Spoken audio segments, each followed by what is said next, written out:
आज हम बात करेंगे मायावती के मास्टर प्लान के बारे में, खासकर 2012 के विधानसभा चुनावों से पहले यूपी को 4 हिस्सों में बांटने के उनके फैसले पर। तो मायावती ने ऐसा क्यों किया? हाँ, ये वाकई दिलचस्प है। मायावती के पास सत्ता को बचाए रखने के लिए एक ठोस रणनीति थी। जब 2012 के चुनाव नजदीक आ रहे थे,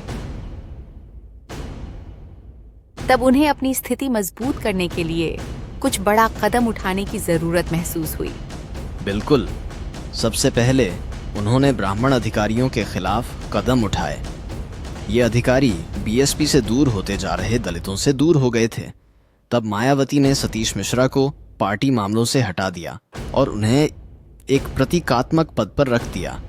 हाँ, इसके बाद उन्होंने ये साफ कर दिया कि सतीश मिश्रा उनके उत्तराधिकारी नहीं होंगे, बल्कि केवल एक दलित ही उनका उत्तराधिकारी बन सकता है। और फिर 2010 में उन्होंने जिलों में प्रशासनिक बदलाव किए, कई ब्राह्मण अधिकारियों को दरकिनार कर दिया। ये कदम दलितों को ये संदेश देने के लिए था कि अब शासन उनके हाथ में है। उन्होंने दलितों के लिए कई योजनाएं दुगनी ताकत से लागू की। लेकिन जैसा कि हम जानते हैं, ब्राह्मण वर्ग और कई मीडिया घराने मायावती से नाराज हो गए थे। इसके अलावा कई बड़े स्कैम्स भी सामने आए, जैसे NHRM घोटाला, जो मीडिया में लगातार सुर्खियों में था। हाँ, और इस घोटाले में मायावती का कोई सीधा हाथ नहीं था, लेकिन फिर भी वो मुख्यमंत्री थीं और यह उनका ही जिम्मा था। इसने उनके ऊपर आरोपों का दबाव और बढ़ा दिया। सही कहा आपने। इसके बाद 2011 में मायावती ने उत्तर प्रदेश को 4 हिस्सों में बांटने का प्रस्ताव रखा, लेकिन इसने चुनाव परिणामों को बदलने में कोई खास मदद नहीं की। और फिर 2012 में समाजवादी पार्टी ने बीएसपी को हराया। मायावती की पार्टी को सिर्फ 80 सीटें मिलीं और अखिलेश यादव का राज शुरू हो गया। इसके बाद मायावती की पार्टी लगातार कमजोर होती चली गई। 2014 में बीजेपी ने यूपी में जोरदार वापसी की और बीएसपी का वोट प्रतिशत गिरकर 19.6% रह गया।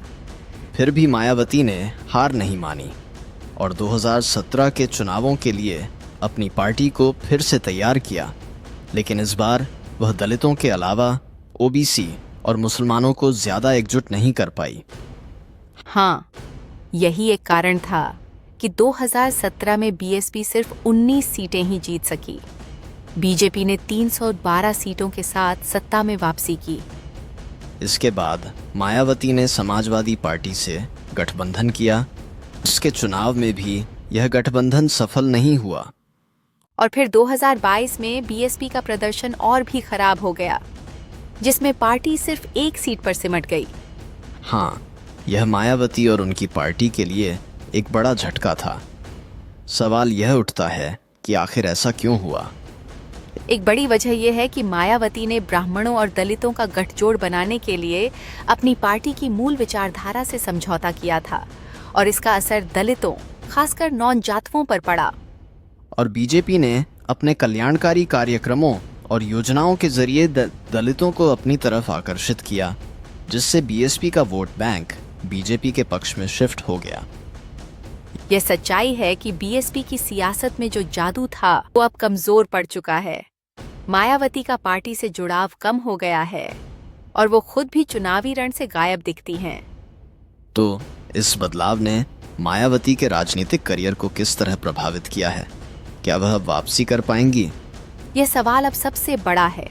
उनकी राजनीति में जो सशक्त दलित नेतृत्व था, इस बदलाव ने यूपी की राजनीति में बड़ा बदलाव ला दिया है। आने वाले वक्त में यह देखना होगा कि क्या मायावती खुद को फिर से राजनीति में प्रासंगिक बना पाती हैं या नहीं। हाँ, यह एक बड़ा सवाल है, लेकिन समय ही बताएगा कि वह किस दिशा में जाती हैं।